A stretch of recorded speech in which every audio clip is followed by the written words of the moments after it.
Before the midnight feedings and tiny socks, there were 2 nervous smiles, 1 brave idea, and an empty nursery. I'm one half of 2 dads telling you how love, paperwork, science, and a remarkable woman turned longing into lullabies. Our surrogacy story begins quietly on an ordinary American Tuesday today. If this journey moves you, please subscribe, like, and share. Join our community. Your support helps families feel seen today. I am sitting on our couch with a baby monitor glowing like a small lighthouse on the table beside me. Somewhere down the hall, a sound machine hushes the room where our son sleeps. The dishwasher murmurs, and the cat has finally resigned herself to the fact that she is no longer the loudest creature in the house. I can feel the weight of the day softening in my shoulders, and it seems like the right time to tell you a story, the one I wish I could have heard when I was standing at the start, wondering where the path might lead.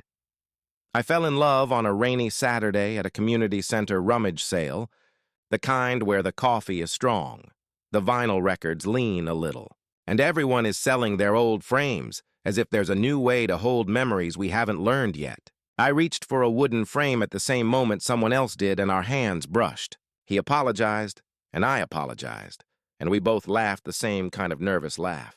I remember thinking he had the kind of smile that looks like a door opening. We traded a few words about whether picture frames have personalities, and I left with a frame I didn't really need and a phone number written on the back of a volunteer badge. That night I texted, "Did you rescue the frame with the chips that look like freckles?" A dot appeared and then an answer that made me laugh out loud in my kitchen. I did. It's already hanging crooked. We met at a diner with cracked red booths and a waitress who called us both Hawn. The rain had stopped, and the windows were wet and shining with the lights of cars sliding through the intersection. We split a slice of pie we swore we didn't want, and I learned that he laughed with his whole face and that he listened with his whole attention. When we stepped out onto the sidewalk, the air smelled like wet pavement and hope.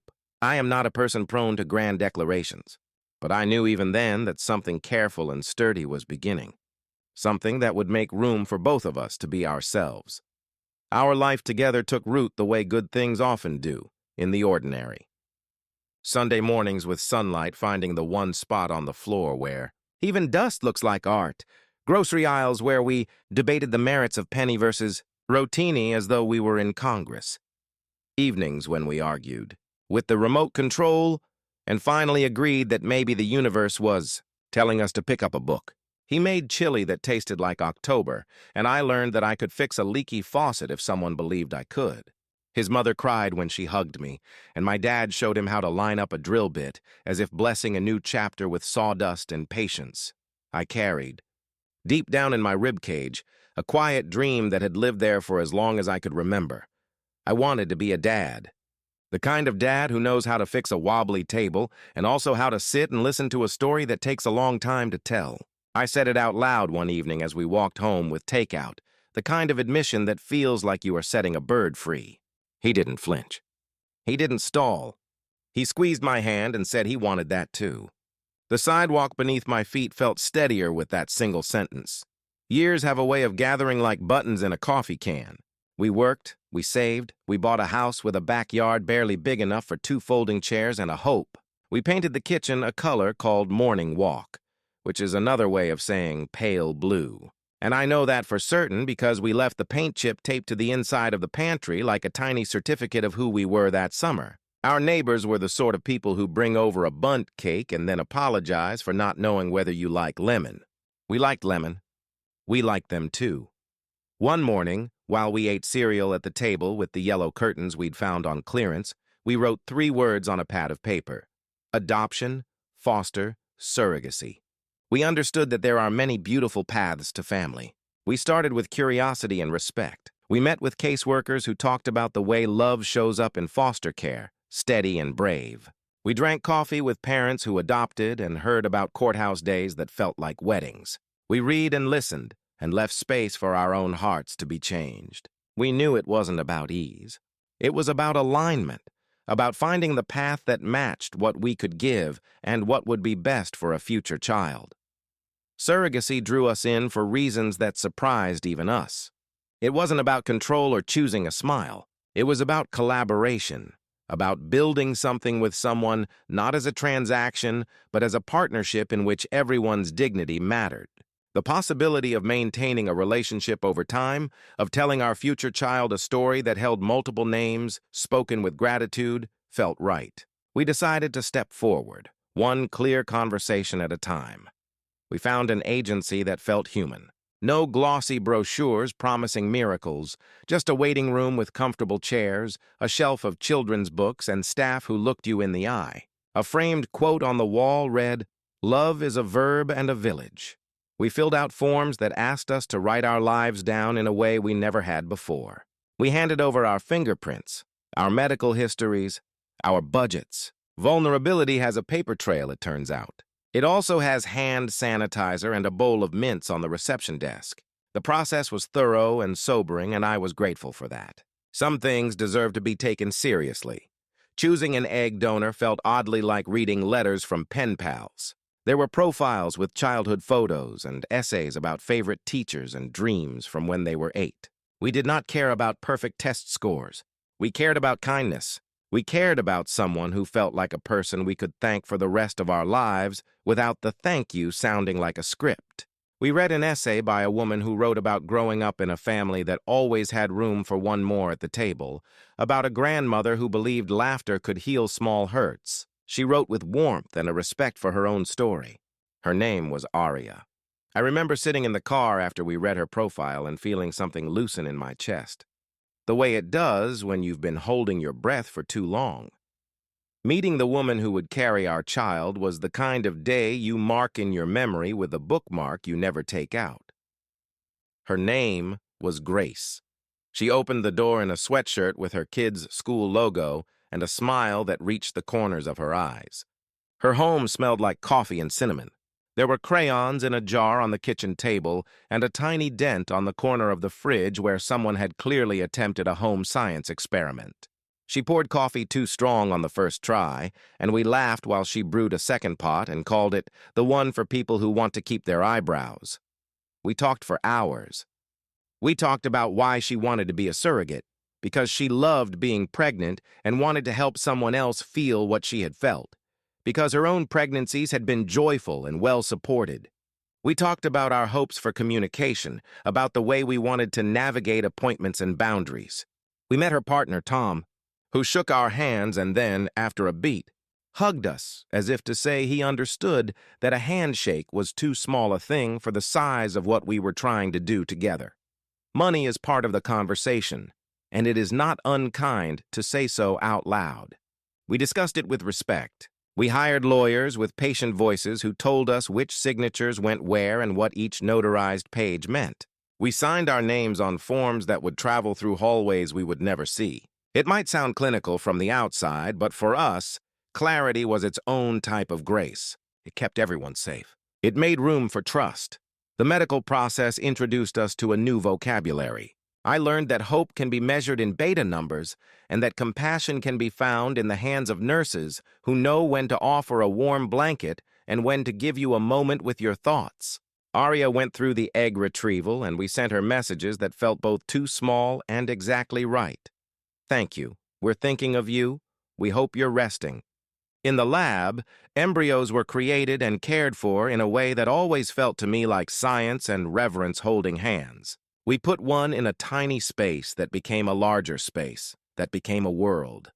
The transfer day is a day I can still feel in my knees and in the way I breathe when I think about it.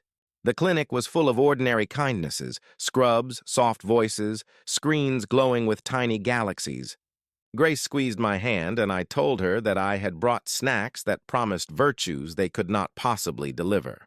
The doctor pointed to a bright dot on a screen and said words I had been waiting to hear, words that sounded like a prayer. There we go. It was a small sentence. It was enormous.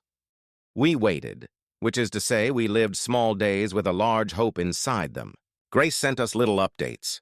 She craved lemon water. Certain songs made her feel calm.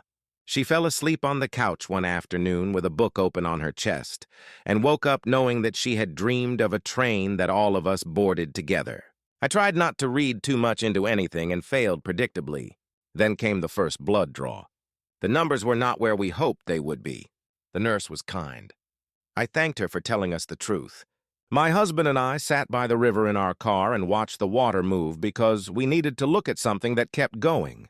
We called Grace.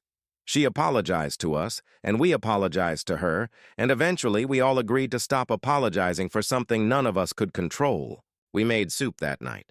We made room for quiet. We said we would try again when everyone was ready. Hope returns like grass pushing through a crack in the sidewalk. The second transfer arrived with the same socks Grace called lucky, the same tote bag I had packed too heavily, the same staff who knew our names. The sky was startlingly blue as we drove home. A few days later, my phone rang, and a nurse whose voice I had come to associate with steadiness said that the number was good, really good. I did not know until that moment how I had been holding my breath across entire weeks. We called Grace. We cried on the phone. We folded the laundry like it was something precious that could carry us gently through the next hour. The first ultrasound taught me that a heartbeat can be as soft as rain on a roof and still change your life. Grace lay on the bed with the gel shining under the light, and I watched a small flicker on a screen like a faraway star insisting on being seen. The sonographer smiled, and I took home a black and white print that looked like a moon emerging from fog. I propped it between a seashell and a photo of us at a county fair where we ate too much and went home sunburned and happy. That little picture felt like a bridge between who we had been and who we were becoming. Pregnancy passes in the language of weeks when you are counting.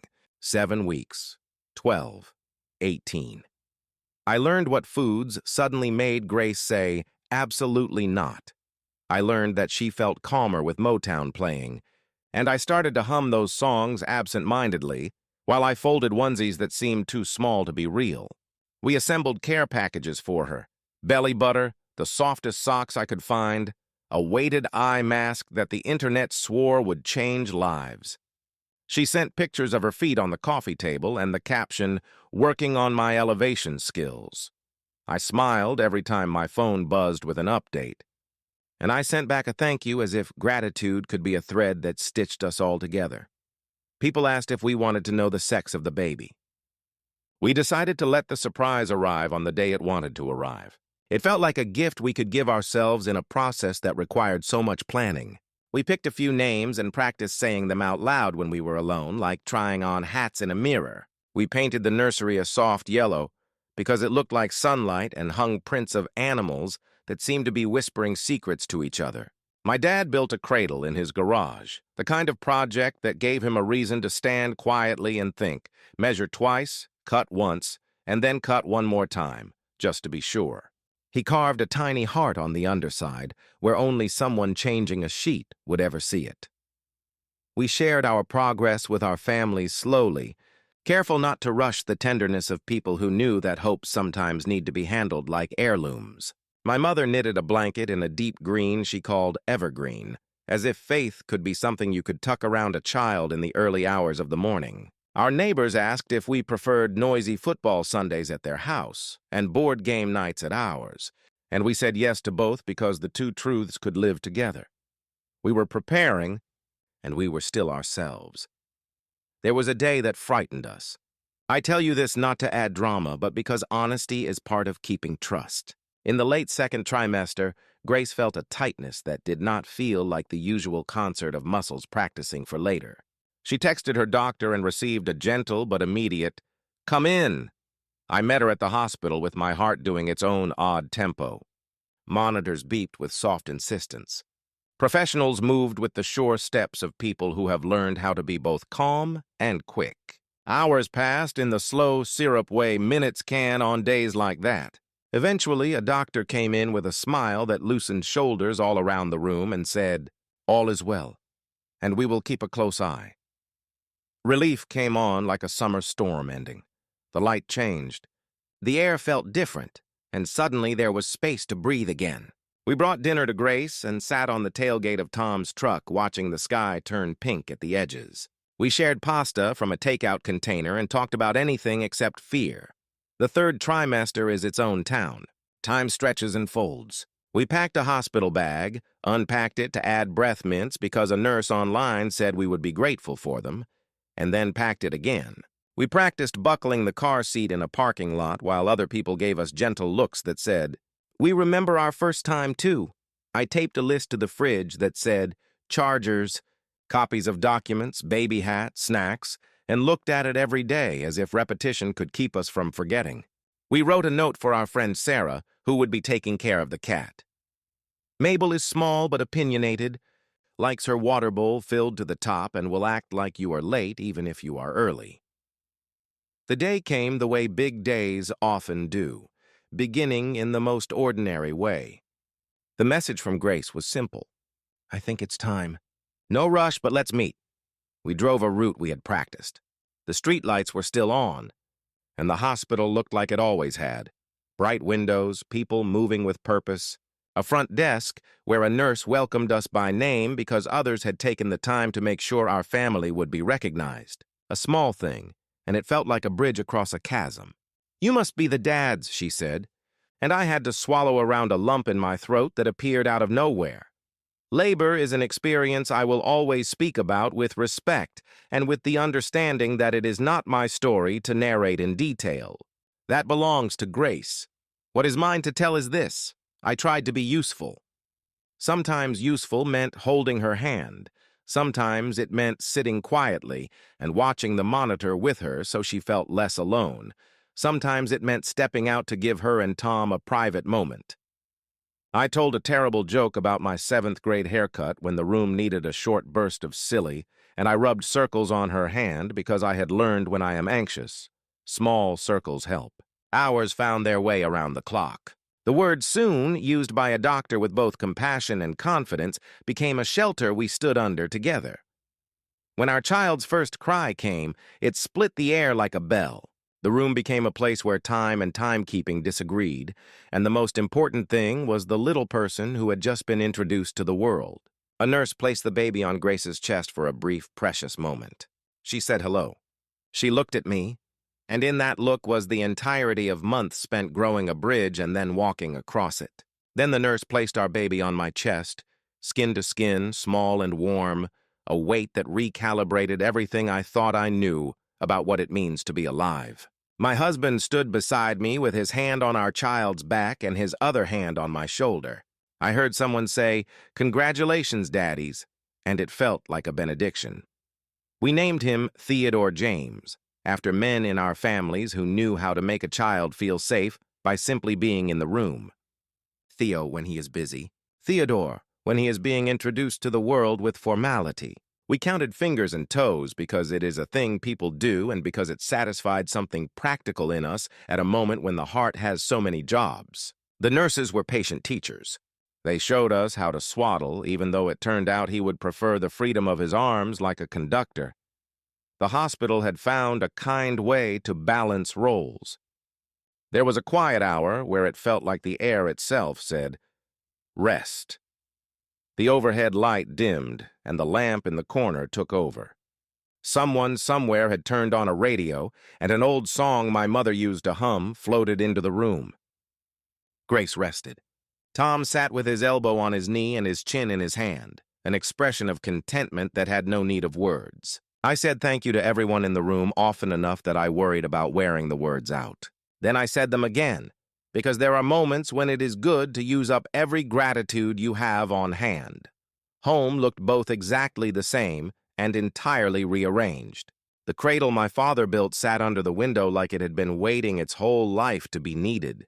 The green blanket my mother knitted already seemed familiar, like it had been telling stories to the air in preparation. Our neighbor had left a casserole on the counter with a note that said, "If you don't like mushrooms, pretend you do this week."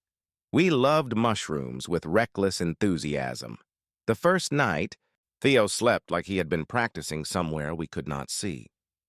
The second night, he made it clear that while he respected our need for rest, he also had needs of his own.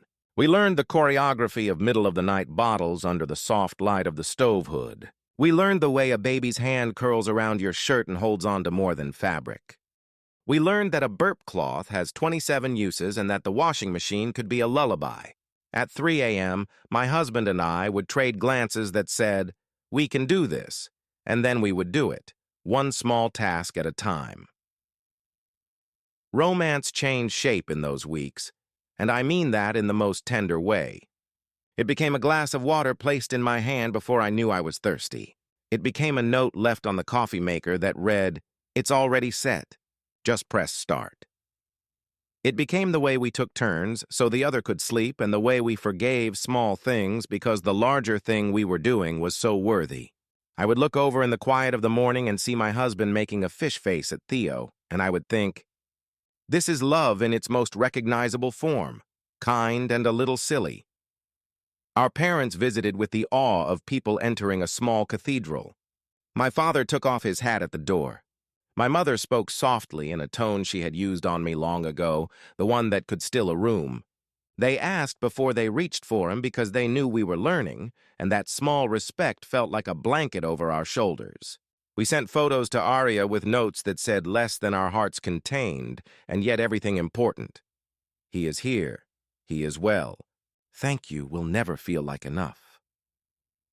We texted Grace updates that were practical and affectionate in equal measure. First sneeze, first hiccups, the way he slept with one arm thrown up as if contemplating the meaning of the ceiling. Her responses were short poems. Look what we did. He looks wise already. Rest when you can. We rested when we could. Sometimes we simply stared. There were hard nights, and it would be dishonest to pretend otherwise. We tried to solve puzzles with missing picture guides. Is he hungry? Tired? In need of a different onesie because the label seems scratchy? Does he disagree with modern jazz? We bounced and hummed and walked aimlessly down the hallway like tourists in our own house. Then morning would come, and he would look at us with eyes that were still deciding on a final color, and we would discover that our capacity for wonder had expanded overnight. Community revealed itself in quiet ways. The agency answered emails we sent at ungodly hours of the night with calm in the morning. Our lawyer checked in just to see how we were doing, even though there was no paperwork left to complete. A neighbor left a basket on the porch with lip balm for chapped lips, hand lotion, tea, and a note that read, "You are doing beautifully." Also, naps. A friend sent texts that simply said, "You are not alone," without requiring a response. I taped a card to the refrigerator that said, 3 things to do when it all feels like a lot. Breathe, call someone who loves you. Remember, this is the good stuff. We returned to the clinic months later, baby in tow, to bring flowers to the nurses who had walked us through the most uncertain stretches. They cooed and laughed and took turns pressing the elevator button for us because apparently some kindnesses are universal. In the waiting room, a couple sat holding hands, not speaking, the way people do when their hearts are busy. I wanted to walk up to them and say, "You're doing so well. Whatever happens today, you are not alone." I didn't intrude, but I held them in my thoughts all the same. As Theo grew out of the scrunched newborn stage and into a person who could kick with purpose and express opinions about socks, we settled into a rhythm that felt like a song we almost knew. We walked to the library on Saturdays and checked out picture books, even though he slept through half of our dramatic readings. The librarian gave us a sticker because parents need rewards as much as children do, and I stuck mine on the inside of my wallet like a secret trophy. We learned which parks had the gentlest shade in the afternoon, and which benches were best for bottles. We met other parents, some who shared parts of our story, and some whose paths had taken them across entirely different landscapes. We traded tips and sympathy and little victories. We planned to tell Theo his story in age-appropriate pieces, and in some ways we already have. We speak names in our house with gratitude. We say, "Grace carried you in her body with strength and care," and "Aria gave a gift that changed our lives," and "You were wanted and loved before we knew your name." When he is older and asks questions, we will answer them honestly and with the reverence his story deserves. For now, we show him with our choices. The way we set an extra place at the table for people who matter. The way we write thank you notes. The way we keep promises. I sometimes think about the word village because people say it takes one. I used to picture huts and a well in the center, but for us, the village looks like an agency office with a bowl of mints, a lawyer's tidy desk with a pen that never runs out of ink, a hospital corridor where the floor gleams, a porch with a basket left by a neighbor, a kitchen table with yellow curtains, a garage where my father's hands measure wood, A library with a kind librarian who loves stickers, and the couches and chairs of people who made room for us to tell the same story over and over until it felt real. It is a million small places and a few handfuls of big ones. It is the sound of my husband's voice at 2 a.m. saying, "I've got him. You sleep." And the feeling of our son's fingers wrapping around mine as if he has known how to hold on his entire life. People ask if we will do it again. I do not know the answer. I do know that we will keep honoring the path that brought us here. We will send holiday cards to Grace's family with photos of Theo in sweaters so exuberant they might qualify as art. We will send Aria updates when we can, respectful of the boundaries set and grateful for any thread that connects our lives. We will continue to show up for families walking similar roads, not with advice unless it is asked for, but with the kind of listening that makes shoulders inch away from ears. We will keep a casserole recipe on our fridge for the day we hear someone say, "We got the call," because meals are one of the love languages America speaks fluently. Love looks different now, and it also looks exactly the same. It looks like my husband's hand reaching for mine in the dark without needing to see where I am. It looks like me brewing coffee strong enough to carry him through a morning after a short night and placing it next to the changing table because I know he'll forget to drink it otherwise. It looks like the two of us standing at the sink with our sleeves rolled up, washing bottles and talking about nothing and everything, planning what we'll tell Theo about kindness and how it is more a verb than a personality trait. It looks like the way my chest feels when I hear our son laugh for the first time, a sound like wind chimes on an ordinary Tuesday. In the evenings, when the house has that hushed feeling that comes after a day well lived, I sometimes take out the frame from the rummage sale. The back still has the number written in quick handwriting, a little smudged now. The photo inside is of two men at a fair with sunburned noses, unaware of how the hallway of their future will be filled with the sound of a small person discovering his feet. I think of the people we have become, of the people who helped us become those people, and I feel a gratitude that doesn't have to be loud to be real. If you are watching this and you are at the start of your own story, I want to tell you something I wish someone had looked me in the eye and said, "You are doing beautifully. You are allowed to take your time. You are allowed to change your mind. You are allowed to feel two things at once, hopeful and scared, brave and vulnerable. This is not a test. It's a life. It will fit you because you will keep shaping it until it does, with the help of people who will become part of your village. Tonight, as I finish telling this, I can hear the baby monitor crackle lightly, the sound that means he is shifting in his sleep and maybe thinking about waking up or maybe just turning his head to a more comfortable position. In a moment, I will stand up and go down the hall and look into a room painted the color of the soft part of the day. I will place my hand lightly on his chest, feel the steady rise and fall that has reset the metronome of my life. I will wonder, as I always do, who he will become. And then I will remember that my job is not to decide that, but to be the place where he can figure it out safely.